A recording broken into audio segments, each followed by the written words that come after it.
ഈശോയിൽ പ്രിയപ്പെട്ടവരെ, കഷണ്ടിക്കും അസൂയയ്ക്കും മരുന്നില്ല എന്ന് നമ്മൾ പറയാറുണ്ട്. എന്ത് ചെയ്താലും കഷണ്ടി മാറില്ല, അസൂയ നമ്മളെ വിട്ടുപോകുന്നുമില്ല. ഇന്ന് വചനത്തിലൂടെ കടന്നു പോകുമ്പോൾ അപ്പസ്തോലന്മാരെ ബന്ധിച്ച് കാരാഗൃഹത്തിൽ അടച്ചത് പ്രധാന പുരോഹിതനും മറ്റു മതവിഭാഗത്തിനുമൊക്കെ അവരോട് അസൂയ തോന്നിയിട്ടാണ്. പൂർവ്വ യൗസേപ്പിനോട് സഹോദരങ്ങൾക്ക് കടുത്ത അസൂയ തോന്നിയപ്പോൾ അദ്ദേഹത്തെ നശിപ്പിക്കാൻ, വധിക്കാൻ അവർ ശ്രമിച്ചു. യാക്കോബ് ശ്ലീഹ പറയുന്നു, എവിടെ അസൂയയും സ്വാർത്ഥമോഹവും ഉണ്ടോ അവിടെ ക്രമക്കേടും എല്ലാ ദുഷ്കർമ്മങ്ങളുമുണ്ട്.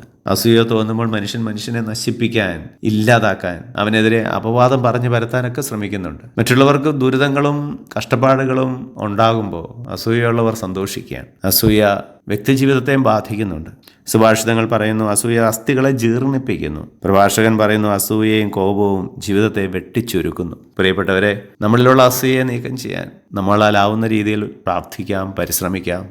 ഈശോയെ ഞങ്ങളെ അനുഗ്രഹിക്കണമേ, ഇപ്പോഴും എപ്പോഴും എന്നേക്കും. ആമേൻ.